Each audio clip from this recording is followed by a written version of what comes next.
हिंदी। कुत्ते की वफादारी। आपके पुस्तक में दी गई कहानी पढ़िए और समझिए। प्रवृत्ति 1। नीचे दिए गए चित्र को देखें। ये चित्र कहानी की नींव रखते हैं। आपको यही चित्र को देखकर एक नई कहानी बनानी है। कुछ बातें ऐसी भी होगी जो आप अपने आप सोचकर लिखेंगे। तो यहाँ आपको इस चित्र के आधार पर अपने विचार रख के एक कहानी लिखनी है। 2. स्वयं प्रयत्न कीजिए। पाठ 3 में आए कुछ मुहावरे नीचे दिए गए हैं। इनका अर्थ लिखें और वाक्य में प्रयोग करें। 1. कोई चारा न होना। अर्थ कोई उपाय न होना। वाक्य बच्चों के इलाज के लिए अपने गहने बेचने के सिवा उसके पास कोई चारा न था। 2. आव देखा न ताव। बिना सोचे समझे काम करना। जज साहब ने न आव देखा न ताव और निर्दोष को सजा सुना दी। 3. मार खा जाना, नुकसान होना। बिना सोचे समझे व्यापार करने से दुकानदार अपने धंधे में मार खा गया। प्रवृत्ति 2। नीचे कुछ लिंग आधारित शब्द लिखे हैं। उनकी जोड़ी का शब्द लिखिए। अभिनेता, अभिनेत्री, गाय, बैल, मोर, मोरनी, घोड़ा, घोड़ी, राजा, रानी, देवता, देवी, नाग, नागिन, शिक्षक, शिक्षिका, कुत्ता, कुत्ती, शेर, शेरनी। दोस्तों, हम यहाँ संज्ञा के बारे में जानेंगे।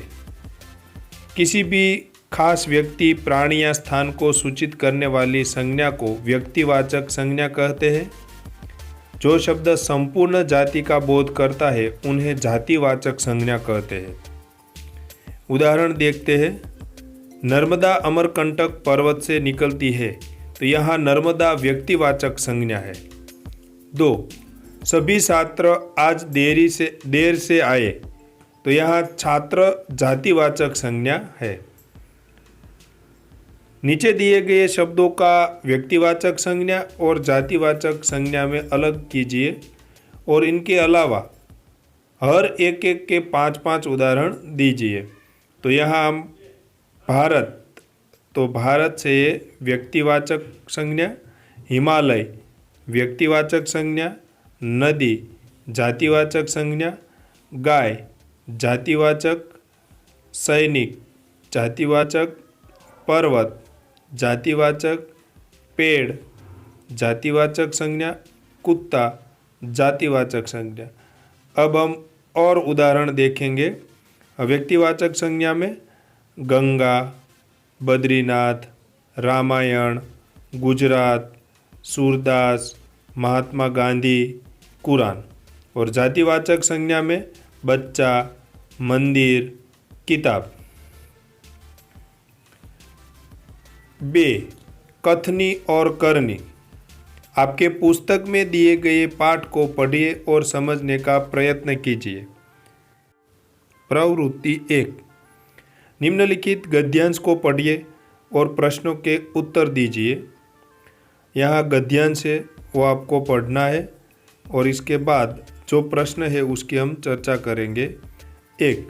गद्यांश का एक शीर्षक दीजिए। गद्यांश को हम महानगरों का जीवन, आधुनिक जीवन की वास्तविकता, भीड़, महानगर और मानव ऐसे शीर्षक दे सकते हैं। तो महानगरों में भीड़ होती है, समाज या लोग नहीं बसते, इस वाक्य का आशय स्पष्ट कीजिए। तो महानगरों में लोग तो बसते हैं पर उसके हृदय में एक दूसरे के लिए प्यार या अपनापन नहीं होता। इसी वजह से लोगों के बीच समाज जीवन की तरह कोई रिश्ता नहीं होता। इसीलिए यहाँ कहा गया है कि महानगरों में भीड़ होती है, समाज या लोग नहीं बसते। 3. भीड़ में बुद्धि या विचार नहीं होता, ऐसा कौन सी बातों में स्पष्ट होता है? तो भीड़ में सारे अनजान लोग होते हैं। वो किस लिए इकट्ठे हुए हैं, इसके बारे में सोचे बिना एक दूसरे का विनाश करने के लिए साथ देते हैं। इस बात से पता चलता है कि भीड़ में बुद्धि या विचार नहीं होता। 4. जमघट और समाज में क्या अंतर होता है? जमघट में आपस में अपनापन या कोई रिश्ता नहीं होता।